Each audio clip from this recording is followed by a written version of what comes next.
Hello and welcome into the Knicks-Verse. My name is George, and if this is your first time here, or you've been here before but have not subscribed yet, please do so, and turn on a notification bell so you are notified when I drop a video or I go live. This is a delayed recap. I wasn't able to do this last night. My twin sisters are in town, and had some family obligations.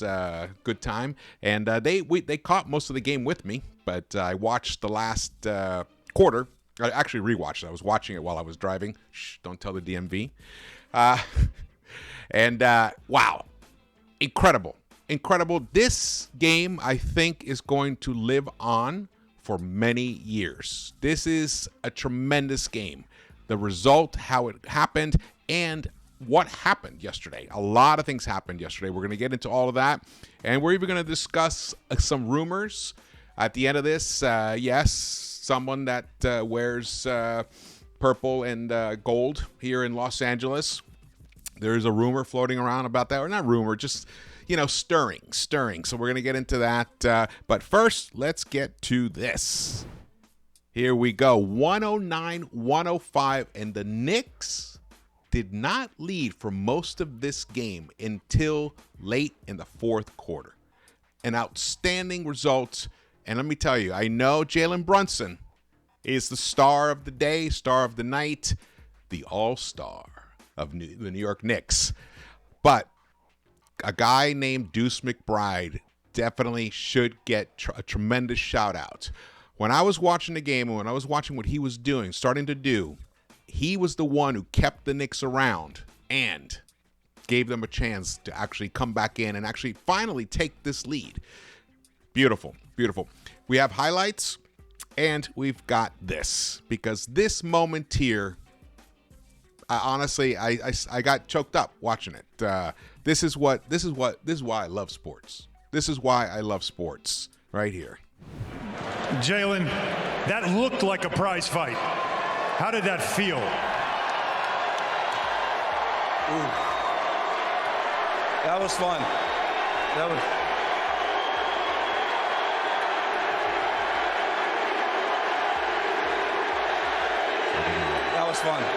fun.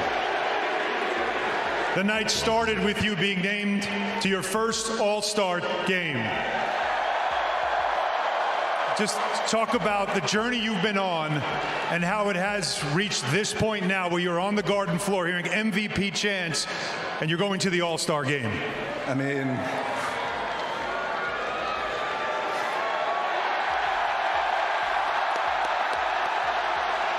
I got nothing to say. All right, then talk about your teammates, because I know you will. You guys are shorthanded playing this game. This is a tough game. This is a big Eastern Conference game. What did you see out of this group where mainly 7 guys played but yet fought back from down 15 to win? We kept fighting, man. I mean, no matter what, we're going to keep fighting. That's what we do. We're going to keep fighting every single night. That's what we do. Especially here, man. This place is unbelievable. Especially here. Congratulations, Jalen. Thank you so much. Thank you, Mike. There it is. Incredible interview. It's amazing to see somebody who is achieving such tremendous levels of greatness, and how, honestly, how humble he is at the same time. The crowd chanting MVP, the love for him is so deserved. This guy he's changed the game. He's changed the whole, not the game, but he's changed the situation for the Knicks. He is definitely a superstar right now. There's and I tweeted that out during the game. There's no buts or ifs about it. He is 100% a superstar. He might be, at the moment, one of the top 5 most difficult players to guard.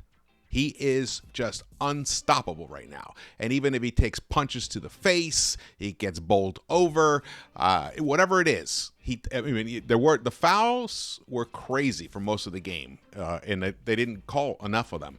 But outside of all that, he's such a warrior and a leader, a tremendous leader. And you can see how all the teammates love him, and they feel like they're a part of his success. And that is the true the true meaning of being a teammate, where you all feel like when one guy or two guys or a couple of guys are doing great, you're all connected, you're all being a part of it. That's what being a team is. Beautifully done.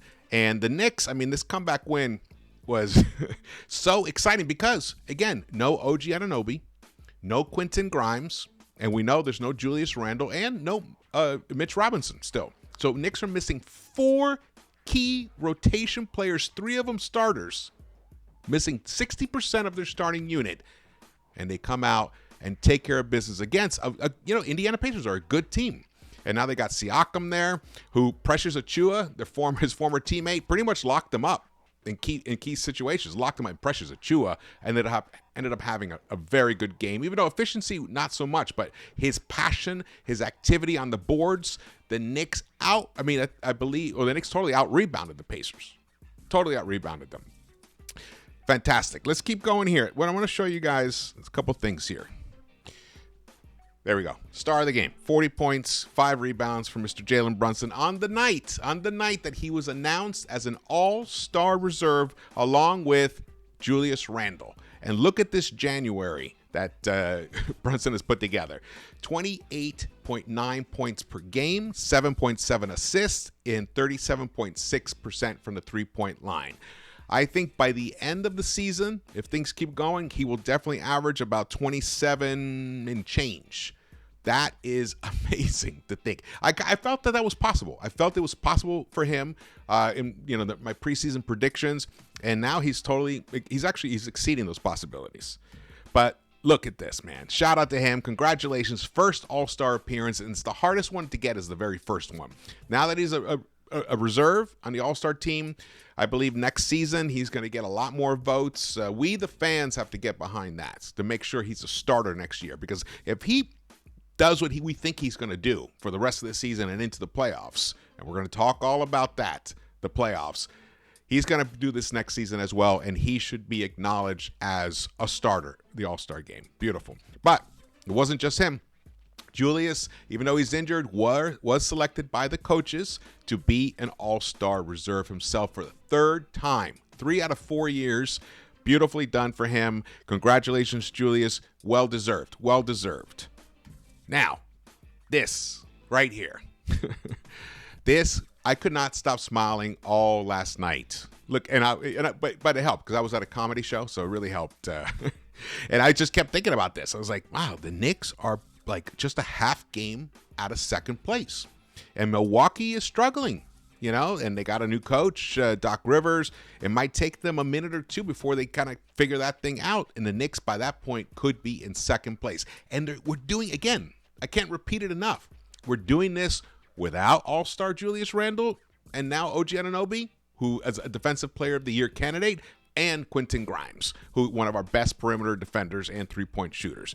This is amazing. As everybody else is stepping up, the chemistry on the team is so pure and so good. The like right there, the vibes are beyond immaculate, and that's what I mean by that. It's like such a great feel-good story. The New York Knicks are now the hottest team in the NBA. CBS Sports in their power rankings listed them as the #1 team at the moment. Believe all this stuff? It's like, it seems weird when I say it coming out of my mouth that other people are acknowledging it. I know I have felt that they could be this. I have felt that this was within their possibility. Preseason, I said they could end up being the 3rd seed. There's a lot of things that can happen in an NBA season. It's long. Look at the Sixers. Obviously, if Embiid was, healthy, they would have won a few more games. They would probably be sitting in that 3rd seed. But that's the thing, teams are what they are. They can only be what they are based upon what their players that they have on the roster. And Embiid, he's having a legendary season, but he's big and he's injury prone. And now he's got that meniscus issue. We're waiting to hear what the final determination is on it, but that doesn't look good for him. If he's gone or he's compromised for the rest of the season, I cannot see the Sixers really making a deep run in the playoffs this year. Cleveland, what they're achieving is phenomenal, considering that they're missing, or they were missing, because Garland did come back last night. Mobley and Garland, 2 key starters. And look what they've been achieving. They were actually the hottest team in the NBA until the Knicks, just the last few games, just soared. Knicks have won 9 in a row. They're 15-2 since the trade. In 2024, they are 15-2. The Knicks have won 13 games over the losses. That is just spectacular, spectacular, spectacular. And the other thing is, it's important that the Knicks, because the most complete team right now in the East, and maybe in the entire NBA, the most complete team are the Boston Celtics. So if the Knicks can avoid the Celtics as long as possible and maybe only have to face them in the Eastern Conference Finals, by then, if they had gotten through the first round and the second round and gotten to the Eastern Conference Finals, the semis, past that into the Eastern Conference Finals, they might have figured out a few things in a few ways to try and topple the mighty Celtics right now. Chemistry is almost, it's like another ingredient. It's another talent that is desperately needed in great teams. And the Knicks have that right now. And this is on a night where Dante DiVincenzo, who had an incredible game the night before against the Jazz, he could not find a bucket from the three-point line. He struggled. But that was the beauty of what Deuce McBride did in that late in that third quarter and into the fourth quarter. He scored 11 straight points for the Knicks and at a key moment of the game. Close of quarters can go either way. And the Knicks went into the half down. I think they were down 7 or 8. And that third quarter, by the end of that third quarter, Deuce had gotten it back in. I think we were down 3 or 4 points at that point. But then, boom, he splashed a three-pointer from the left corner. Kept us around, and then Brunson came. Then the game got a little loose, but I'm going to talk about that. That's all the highlight stuff. I'm jumping ahead, but right now this is a beautiful moment. You guys just bask in the awesomeness of this situation. We got the team that we have been craving for years. We have the best point guard that has ever worn orange and blue since my favorite, Walt Clyde Frazier. Jalen Brunson has to be the number 2 point guard after him. And let me tell you, be nice if Jalen could put a ring on his finger that says champion after all this. Man, I believe him. I believe he is totally unstoppable at this moment. The only thing that can stop him is really, at this point, himself. And he's not that kind of guy. He's tough. He's determined. He has a lunch pail guy idea, viewpoint of himself. Man, we're lucky. This is a phenomenal signing by Leon Rose.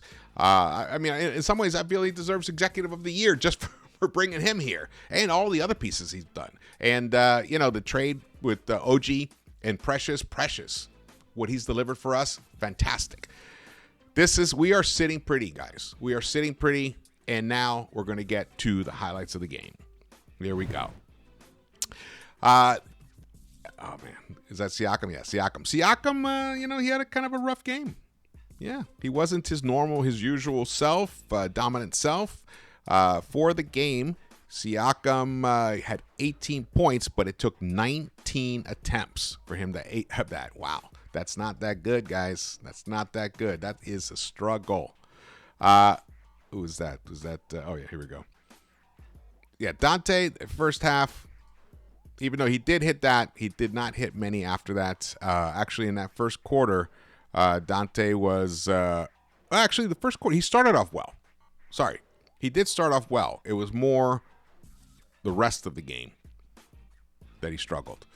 He was 0 for 3 in the second quarter. And then in the third quarter, he was 1 for 7 in the third quarter. Yeah, so you can see he struggled there. And we needed him. We needed someone to give us buckets. And then 2 for 7 in the third quarter. So the first quarter, he got off to a good start, but then he kind of faded. He kind of struggled. Maybe a little fatigue. Those back-to-backs. He's playing a lot more minutes than normal. The burden of the scoring load is on him without Randall or even OG or, Grimes. Definitely... He's the burden of being the second scorer. Whoa, look at that he got a little chippy there with Halliburton, huh? Little chippy. Yeah. Halliburton was on a minutes restriction because he's back from injury. And I think that definitely allowed the Knicks to finally win this game at the end, because we were like getting closer while he was still playing. But I don't think he played once he came out of the game late in the fourth. I think it was in the fourth quarter. He never came back in. There's hey, shout out to Obi. Obi actually had a very, very good first quarter. He was reminding everybody of why Leon drafted him in the first place. He had nine points, had a steal, he had 2 blocks, a couple of assists, hit both his free throws, hit his 1 3-point attempt in 12 minutes. He had a good first half, but the second half wasn't so good. In about 10 minutes, he was just 1 of 3. Just 3 points, 1 rebound. He struggled in that second half. He got his shot blocked a couple times. Josh Hart blocked his shot. It just shows that's the difference. Young players or just, role players, they're not consistent through the whole game. They have like big lapses, and that's the problem with Obi. Sometimes in some games he's spectacular the whole game, but a lot of times he's not. A lot of times he's like, oh yeah, nice. Achua. I was really impressed with Achua's game tonight. Let's see, in the second half, so his actual point scoring wasn't so great in the second half, but the first half, Achua, there you go. He was 2 of 5, but he picked up 5 rebounds, and but nobody on the Knicks in plus minus had a plus score. Everybody was minus in the first half. That turned around drastically in the second half, beautifully in the second half. And Precious, there's Brunson. He was getting beat up left and right. See, now here we're down 7 in the third quarter.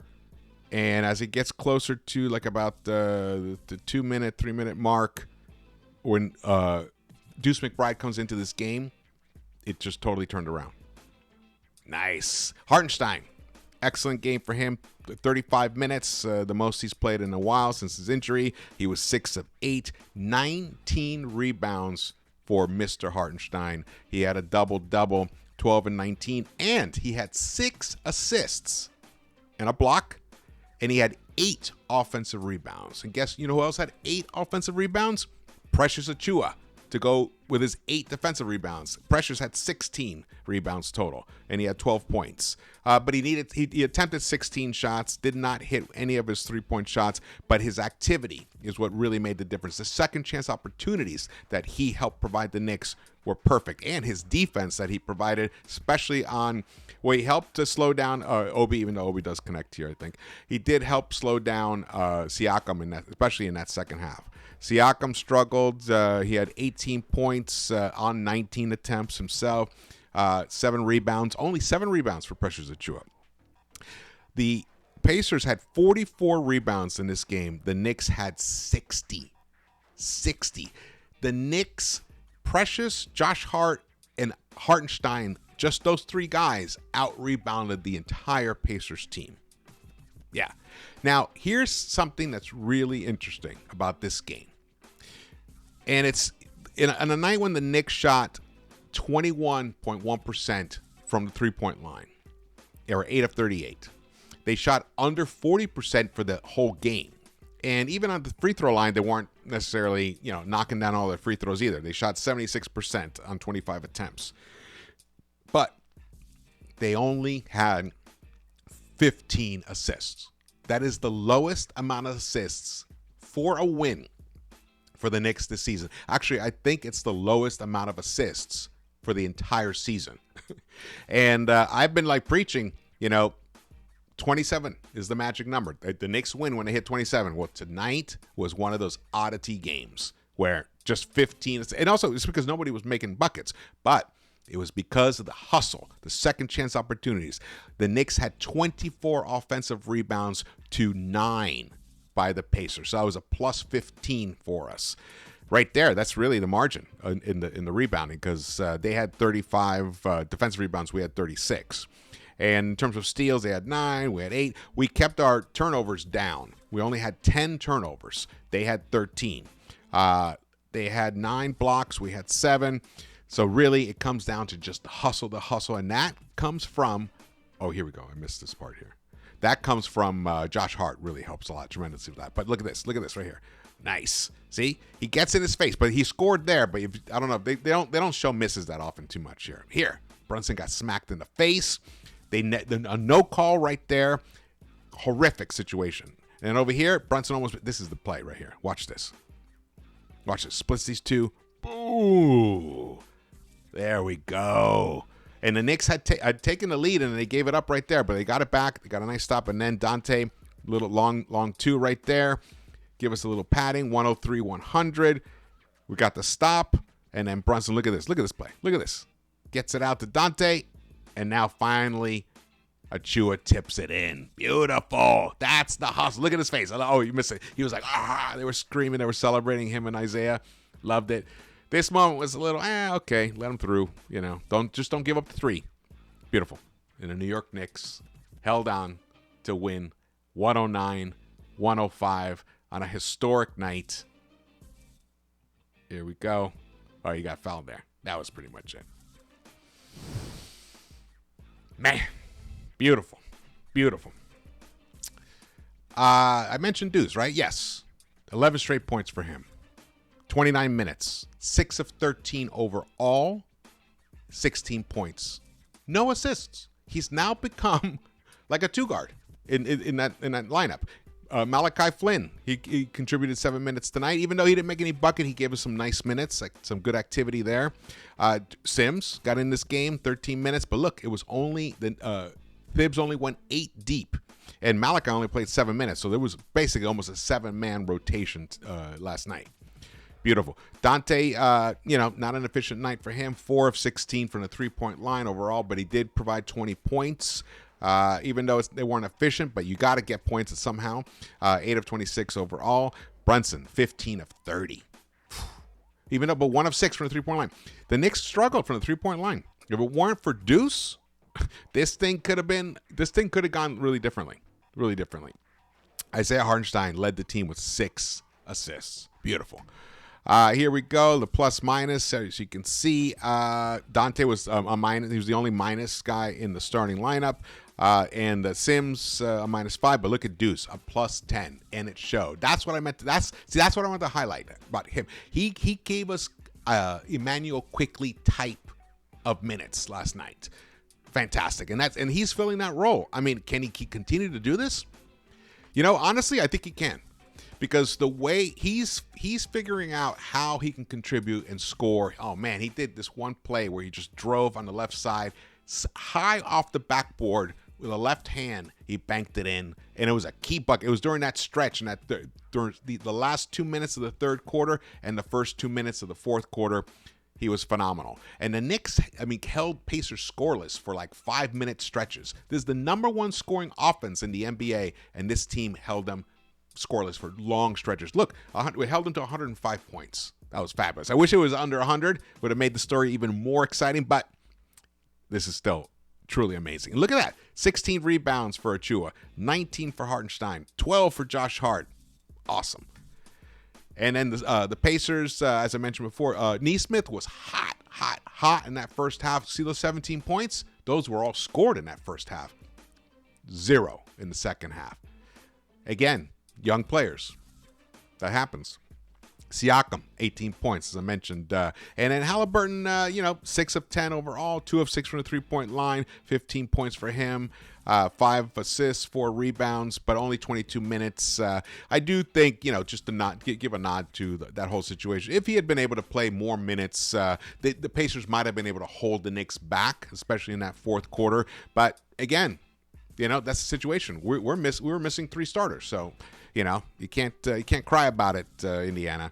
Obi got off to a good start, but he needed 10 attempts to give you 12 points, but he hit both of his 3-point shots, 3 rebounds for him.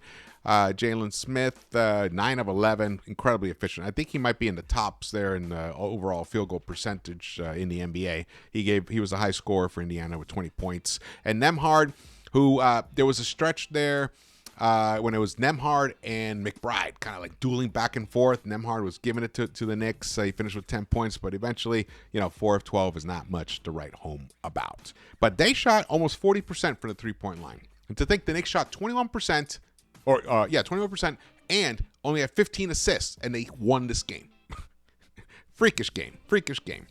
Here you can see it's not like we even like exploited them in points off turnovers, but when the final score is a +4, it's just a 4-point separate them, and the Knicks outscored the Pacers in points off turnovers by 3. There you go. Shows how important it is to hold on to the ball. Assists 21-15. That was Pacers, but as I mentioned previously, the points in the paint, Knicks were a +14 right there, 62-48. Excellent. And even we even had more fast break points than the Knicks. And I gotta say, one of the things about when you have teams that are like intense, they're just ferocious going after the ball, guys like Josh Hart, even if they end up not securing the possession, but they create chaos on that side of the court, then it slows down the opponent's ability to get out on the fast break.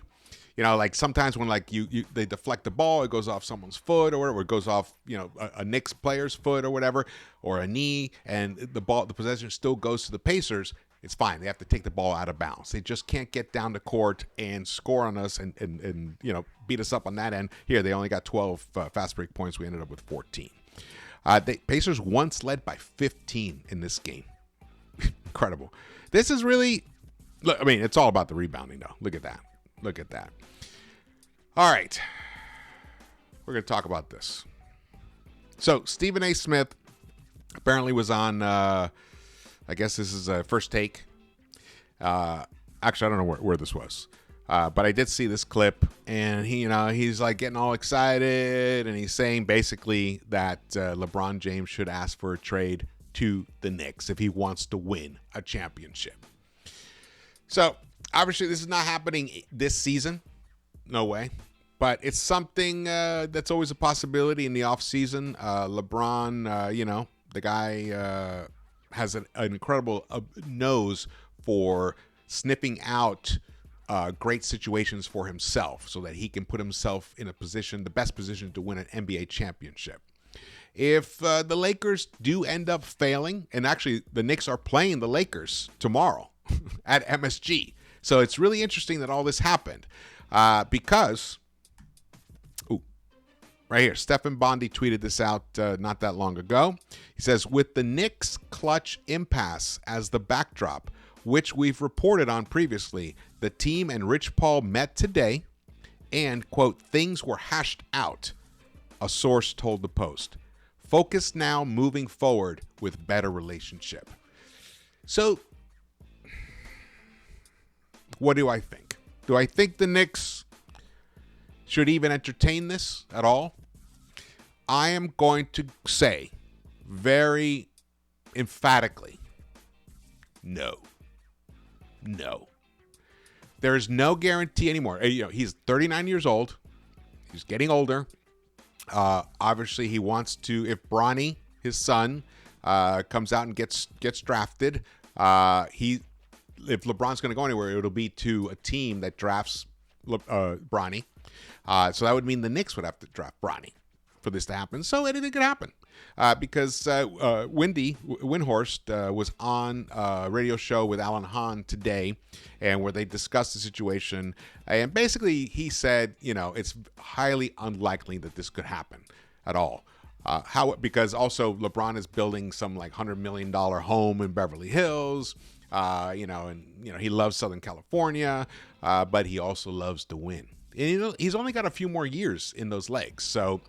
I mean, is he going to keep playing when he's 44? If anyone can do it, it'd be this guy. But he's not. He's only going to want to play if he can compete for a championship. So, legitimately, we're talking about this season, next season, maybe when he's like 41, might be the final end of this incredible run. Do the Knicks want to give up basically almost everything they have that's in any way, not even extra, because there's not that much extra in this team anymore. So we would have to give up tons of draft picks. I don't, as much as I had wanted LeBron to come to the Knicks, years ago, pre-Miami, I don't think this is the right move for the Knicks right now. Leon has proven that he's able to find the right type of players to flourish in the Thibodeau system. I mean, Brunson is a great example. Randall, great example. I mean, Randall's now a 2-time All-NBA and now a 3-time All-Star. Could even end up being, if he comes back, and is able to play at his regular self, he could end up being a 3rd-time All-NBA player. So I don't think this is the right situation. I don't know why. I guess Stephen A just wanted to get some clicks on this thing because I know probably deep down in his heart, he knows it's not the right move for the Knicks themselves. All right, so that's all I have to say about that. Man, exciting times. Exciting times. Look at that guy. You guys really, I mean, it's truly a privilege to be able to watch this man play. He's not the fastest. He's not. He's small. He's not necessarily a good defender, but he is such an incredible winner. He's just a winner with an intense dog mentality, and that has now permeated into all the other players on this Knicks team. I think it comes down to belief. He gives them the reason to believe that they can win every single night because they know if they get the game to a certain place by that 4th quarter, Mr. Clutch will figure out a way to make it happen. And on those few nights when he wasn't able to do that, because there's been a couple of games like that, you can see they got so close, and the taste of the loss is so bitter in everyone's mouth because there were times where guys were laughing on benches in the Knicks on MSG, and it made me sick during losses, laughing during losses. You'll never see that again. And he's one of the main reasons. Definitely Thibs gets huge credit for that. And Leon for bringing the type of players in who have the similar mentality. But this guy is the difference maker. This guy is one of the top 5 scorers in the NBA right now. Unstoppable. I'm thrilled.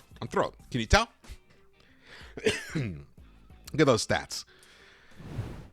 All right. Thank you so much for watching this. Definitely drop your comments. I'd love to hear your thoughts and feelings about all this.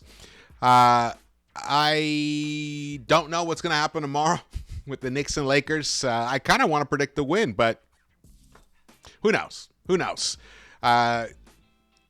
has hopefully if he plays, he has a tendency to really try to establish, to reaffirm to everybody who is the king. So it could be a wild. But if he tries, and AD plays as well, and the Knicks still manage to win, the NBA is going to go crazy. Yes. All right. I will see you. Don't subscribe. Share this video. Hit the thumbs up button, and I will see you around the Knicks-Verse.